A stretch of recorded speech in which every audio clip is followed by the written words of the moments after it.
Hello everyone.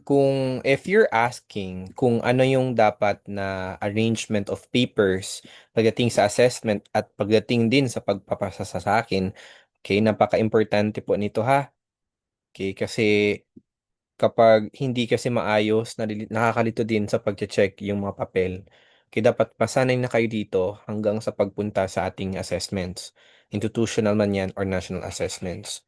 So pagdating sa pag-arrange ng papel, nauuna dapat itong sales journal, pangalawa purchase journal, cash receipts, cash disbursements, and then general journal. Ngayon, dito sa general journal natin ngayon, 'di ba? As one papel lang naman yan sila. Tapos may nakalagay dito adjusting entries, tapos closing entries. Ang ginagawa ng iba na sabi nila accordingly, tama naman na sir yung closing entries 'di ba nasa 8 pa yan. So, ang ginagawa nila yung papel ay tawag natin dito hinihiwalay nila doon sa general journal. Etong papel na to, okay, hinihiwalay nila at nilalagay nila doon before itong papel na post-closing trial balance, nakadikit ang closing entries, which is dito, sana yun. Ito. So, ibig sabihin, ito yung pinakalas. So, before this one, merong naka-attach na general journal sa kanila kasi ang system nila, nakalagay naman dito sa accounting cycle is, ito naman closing entries, di ba? Tama kayo. Okay? Before tayo gagawa ng post-closing trial balance, dapat talaga tayo gagawa ng closing entries. Pero hindi ibig sabihin nito, ito yung pagkakasunod-sunod ng papel. Okay? Again ha, hindi po to ibig sabihin na ito ang pagkakasunod-sunod ng mga papel natin. Pinapakita dito yung steps. Okay? Yung steps po ang pinapakita kung paano mag-start. Pero it doesn't mean na ito, after nitong ito yung susunod na papel, pangatlong papel, pang-apat, pang-lima, pang-anim, it talks about the step. Kaya wag niyong gagawin na example, may part dito na adjusting entries, tatanggalin ninyo at ilalagay ninyo kung saan man yung accounting cycle. So after trial, after posting, doon nyo pa ilalagay. As one po yan sila na papel, itong general journal. Kaya, for example, if may space pa, huwag kayong maglagay doon sa another sheets. Dapat, kung may space pa, doon nyo pa ilalagay. Okay? Dapat, i-utilize nyo yung space na nandoon. Again ha, hindi nyo dapat gagawin na before posting closing trial balance, maglalagay kayo ng closing entries. Hindi po ganun.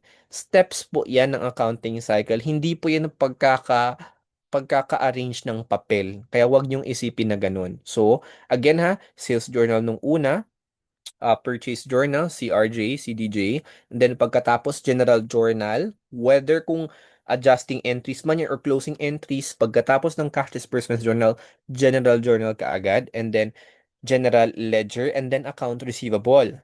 Pero, in practice, accordingly dapat nauna daw talaga sa pagpapagawa yung account receivable kaysa sa general ledger. Ibig sabihin, sa proseso, nauna yung account receivable. So, it's either way, pwede lang naman yun. Pero, gusto ko na mauna talaga dapat ang papel na general ledger before kay account receivable. Pagkatapos account receivable, accounts payable, and then worksheets, and then income statement, and then balance sheets, and then cash flows and post-closing trial balance. Okay ha?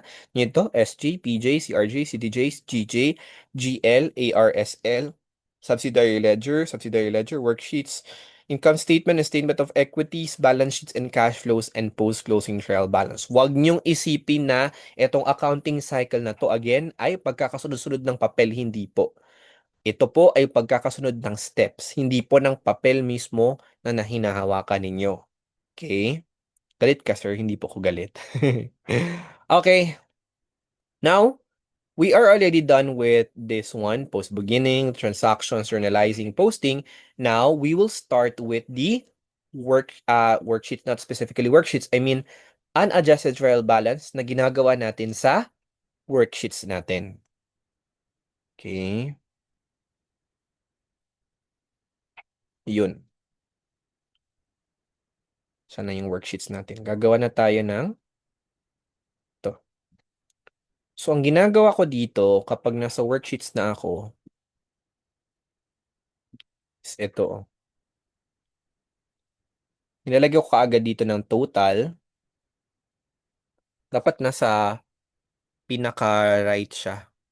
Nilagay ko total, then profit or loss, slash loss, and then total. Yan, tapos lalagay natin dito sa pinaka-side. Okay?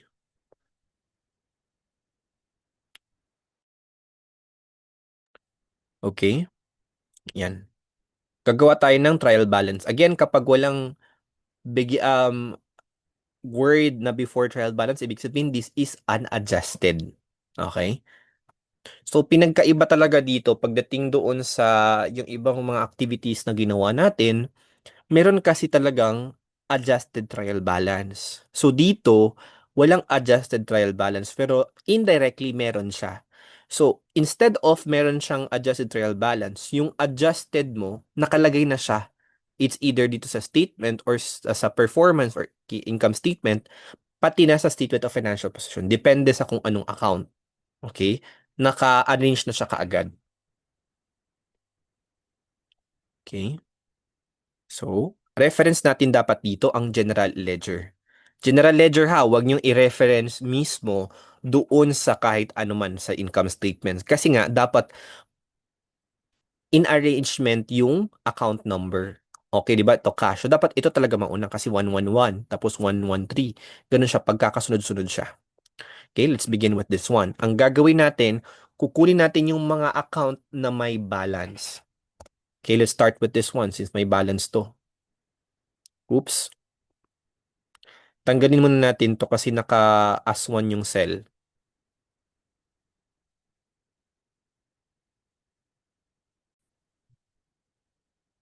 Okay, I've already done with the formatting of the cells. Now let's reference it already. Again, we are preparing for the unadjusted trial balance here in our worksheets. So, ang ginagawa lang natin is kukunin lang natin yung mga account na may balance. So, first is cash. Okay. Tapos pangalawa, sunod sa 111, of course, 113. So, account receivable. Okay. Alam natin na may balance to siya, merchandise inventory. Okay. And then sunod, input VAT. So, yung arrangement niya nakaganito. Here first, sa left side, and then right side, and then left, then right. Then, we have here store equipment. And then, accumulated depreciation. Next is office equipment. Huwag niyong kukunin mismo sa statement of, yeah, kasi paminsan kasi hindi naka-arrange sa income statement. Then, accounts payable. Di dapat dito talaga to sa general ledger. Withholding tax. And then, expanded withholding. And then, SSS PhilHealth Pag-ibig. Oops. And then, ito yung nagkakaroon ng problema yung iba.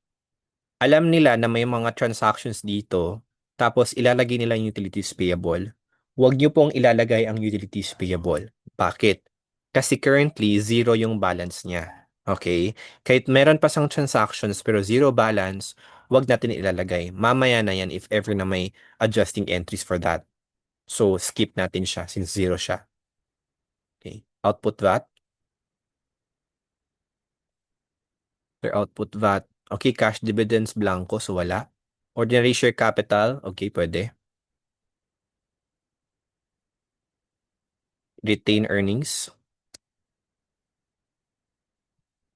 Income summary, wala. Sales, definitely. And then, sales returns and allowances. Sales discounts. Purchases. Say, purchase returns and allowances. Purchase discounts. Salaries, expense.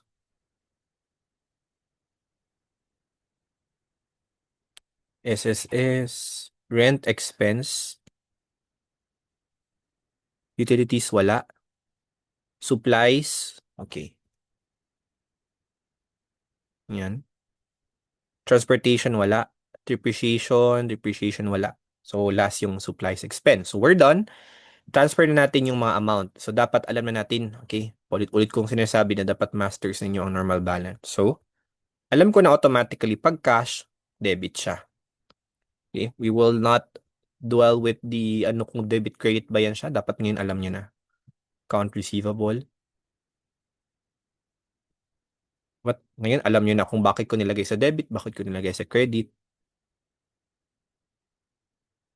1,000. Input VAT. Ito. And then store equipment. Ito. Accumulated. Ito. Then office equipment. Yan. Ito. Accumulated. Ito. Accounts payable. Ito. Kunin natin yung mga balance. Withholding tax. Ito.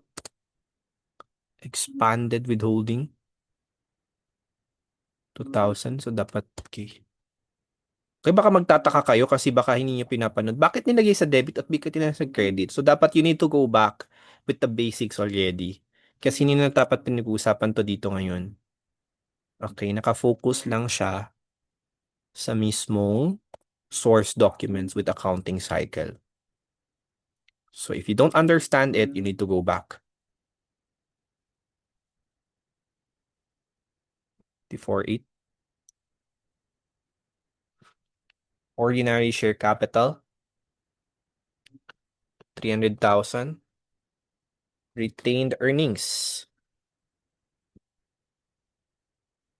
Okay.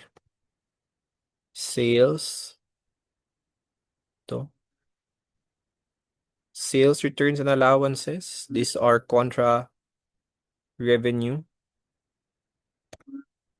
Sales discounts. Okay. Purchases. Purchase returns and allowances.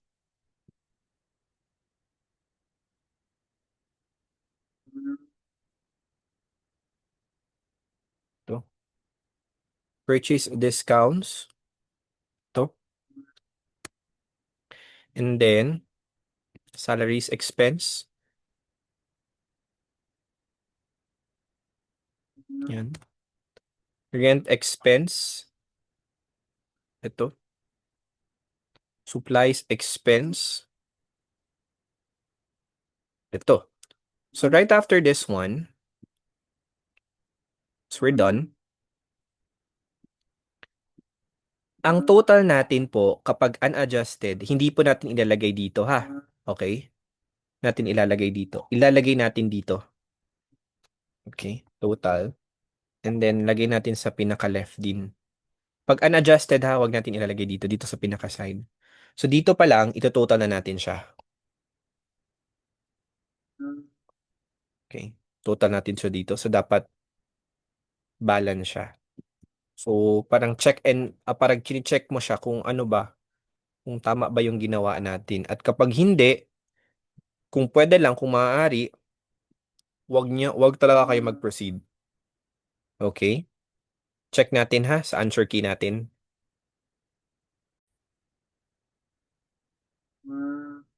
Okay? We are already done. We are already done with this one. Tingnan ko na sa ating answer sheet. So, tama siya.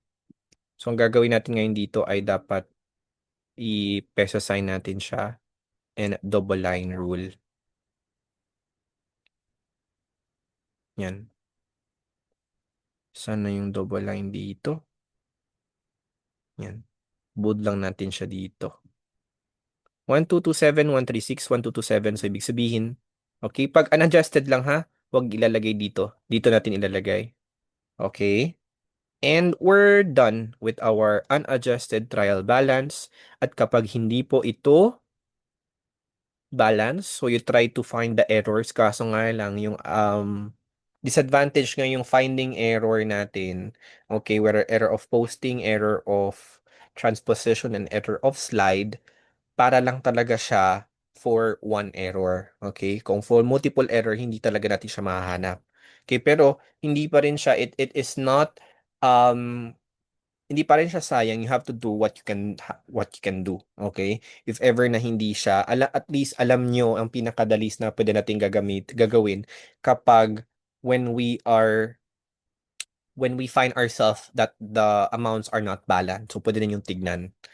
And also, okay. And also, ano ba pwede kong madagdag dito?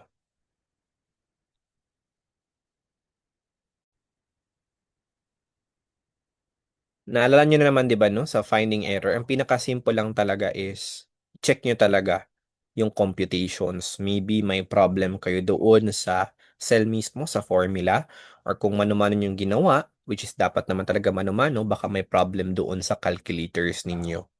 Okay? Yun siya.